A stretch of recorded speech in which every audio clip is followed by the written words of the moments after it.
Hello everyone, welcome to Guidely. कैसे हैं आप सब? आई होप आप लोग अच्छे होंगे। तो चलिए, यहाँ पर मॉड्यूल ए पीपीपी का चल रहा है, चैप्टर नंबर 16 है। तो financial inclusion and financial literacy. तो इसमें हम कुछ इंपॉर्टेंट कॉन्सेप्ट को देखने वाले हैं। तो चलिए सेशन को स्टार्ट करते हैं।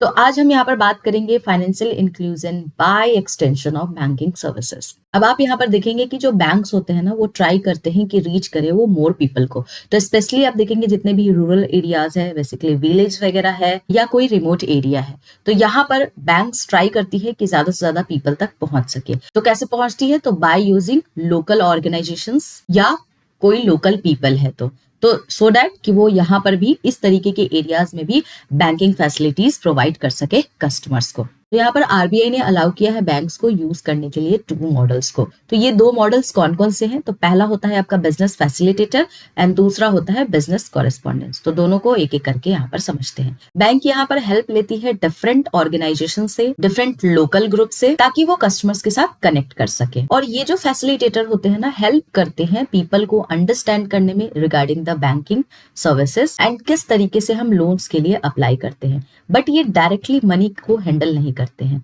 बैंक्स इसके लिए रिस्पॉन्सिबल होती है मनी हैंडल करने के लिए।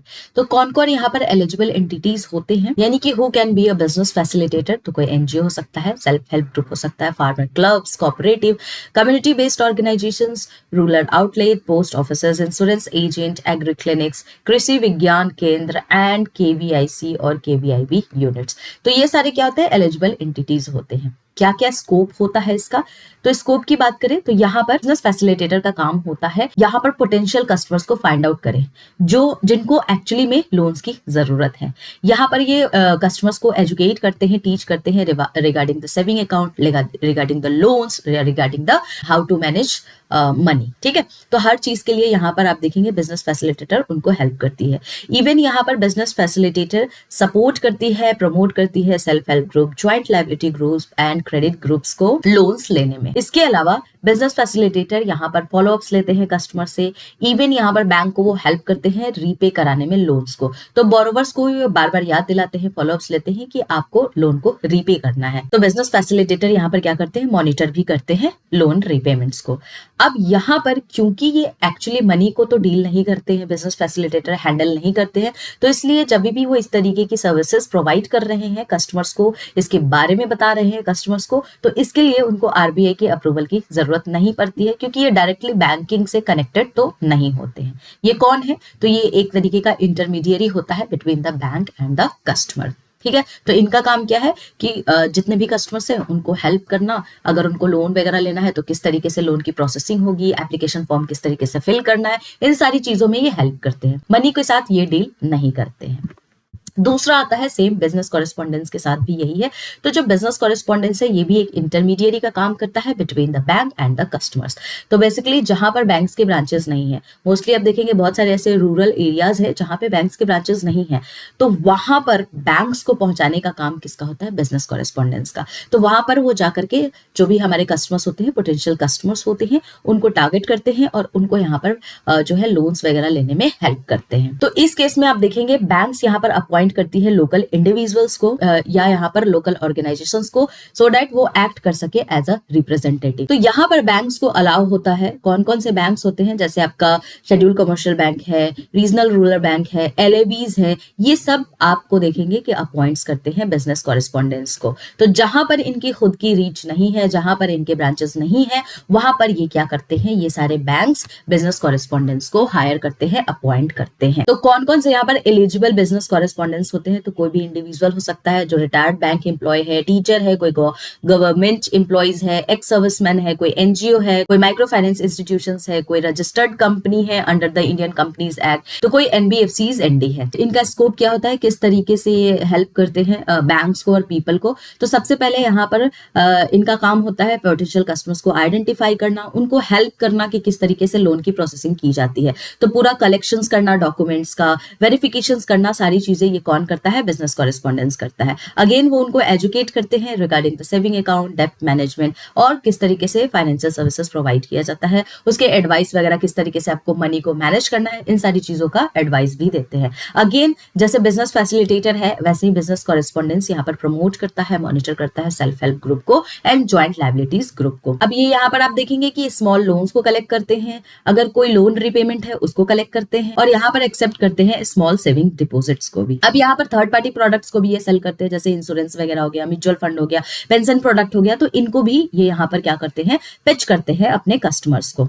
यहाँ पर कस्टमर्स को हेल्प करते हैं रिसीव करने में और सेंड करने में स्मॉल अमाउंट ऑफ मनी को, ठीक है। और यहाँ पर ये अकाउंट ओपनिंग में भी कस्टमर्स को असिस्ट करते हैं कि किस तरीके से उनको अकाउंट ओपन करना है, कौन कौन से फॉर्म भरने पड़ते हैं, क्या क्या फॉर्मेलिटीज होती है, ईच एंड एवरीथिंग में बिजनेस कॉरेस्पॉन्डेंस कस्टमर्स को हेल्प करता है। अब हम यहाँ पर कुछ टर्म्स एंड कंडीशंस के बारे में बात करेंगे कि क्या क्या टर्म्स एंड कंडीशंस होते हैं जब कोई भी बिजनेस फैसिलिटेटर या बिजनेस कॉरेस्पॉन्डेंस को बैंक अपॉइंट करती है। तो सबसे पहले यहाँ पर जब बैंक किसी भी बीएफ एंड बिजनेस कॉरेस्पॉन्डेंस को यहाँ पर हायर करती है तो उनको एक रीजनेबल कमीशन फीस प्रोवाइड करती है, यानी कि यहाँ पर रीजनेबल इनके वर्क के हिसाब से इनको फीस प्रोवाइड किया जाता है। Business correspondents and business facilitators directly customers को चार्ज नहीं कर सकते हैं किसी भी सर्विसेज के लिए, ठीक है। तो ये बिल्कुल भी अप्लाई नहीं होता है। एडॉप्टेशंस की बात की जाए तो बैंक्स यहाँ पर टेक्नोलॉजी बेस्ड सॉल्यूशंस का इस्तेमाल करती है रिस्क को मैनेज करने के लिए और मेक श्योर करती है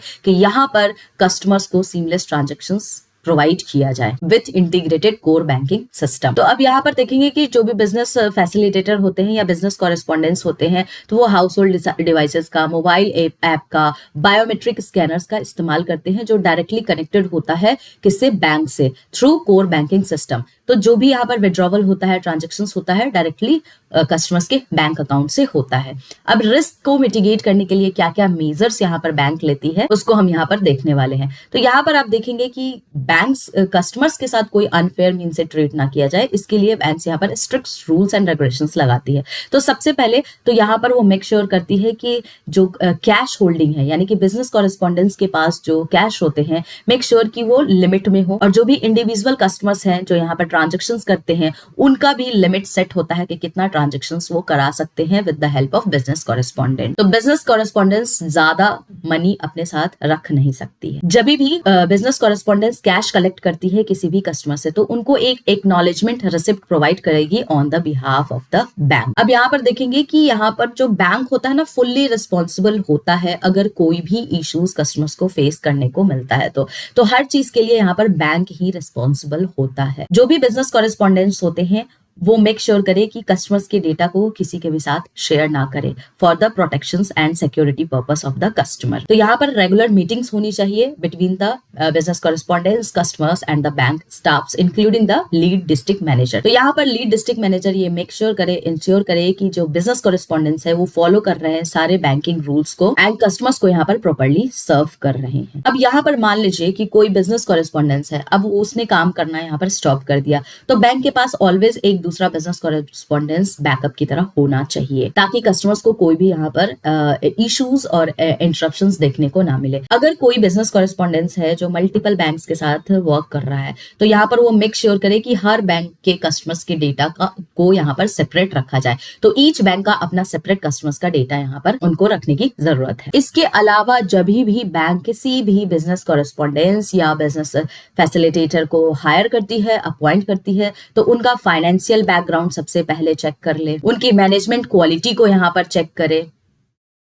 मैनेजमेंट क्वालिटी को चेक करे, कैश हैंडलिंग स्किल्स को यहाँ पर चेक करे, किस तरीके से वो कैश को हैंडल करते हैं एंड किस तरीके से वो टेक्नोलॉजी का यूज करते हैं before appointing any business correspondence और बिजनेस फैसिलिटेटर। तो यहाँ पर पूरे के पूरे बैकग्राउंड को वेरीफाई करने की जरूरत है जब भी बैंक इस तरीके के इंटरमीडियरी का यूज करती है, अपॉइंट करती है पर्सन्स को बैंकिंग सर्विसेज देने के लिए। तो ये आपका कुछ इंपॉर्टेंट पॉइंट्स था regarding business facilitator and business correspondence. अब इससे रिलेटेड कुछ क्वेश्चंस कर लेते हैं। पहला क्वेश्चन है, what is the primary purpose of using business facilitator in banking? To conduct full banking operations independently, to assist banks in providing financial and banking services, to replace bank branches in rural areas to offer foreign exchange services. तो correct answer क्या होगा?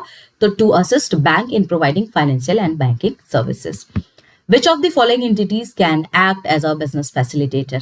Non-government organizations, self-help group, post offices and insurance agents, and all of the above. तो correct answer क्या होगा? All of the above. Do banks require RBI approval to use intermediary as a business facilitator? Yes, mandatory approval is needed. No, RBI approval is not required. Approval is required only for rural areas. Approval is required only for urban areas. Correct answer क्या होगा? No, RBI approval is not required. ठीक है? Next question. Which of the following can be appointed as a business correspondent? Retired government employee and teachers, Kirana shop owners and petrol pump owners, NGOs and microfinance institutions, or all of the above. तो correct answer क्या होगा? All of the above. Next question है, which of the following conditions must be met when engaging an NBFCs as a business correspondent? No mixing of bank funds with NBFCs fund, proper contractual arrangement to avoid conflicts of interest, NBFC should not force customer to use its own services, and all of the above. तो क्या होगा यहाँ पे? All of the above is the correct answer.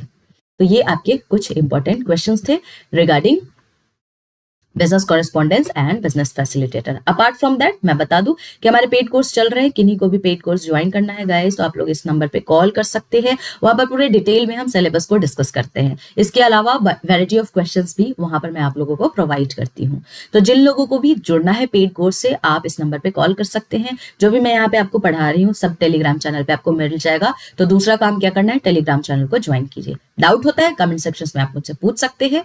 Video अगर आपको relevant लग रहा है एग्जाम पॉइंट ऑफ व्यू से तो आप इस चैनल को जरूर सब्सक्राइब कीजिएगा. चलिए मिलते हैं हम लोग नेक्स्ट वीडियो में नेक्स्ट टॉपिक के साथ.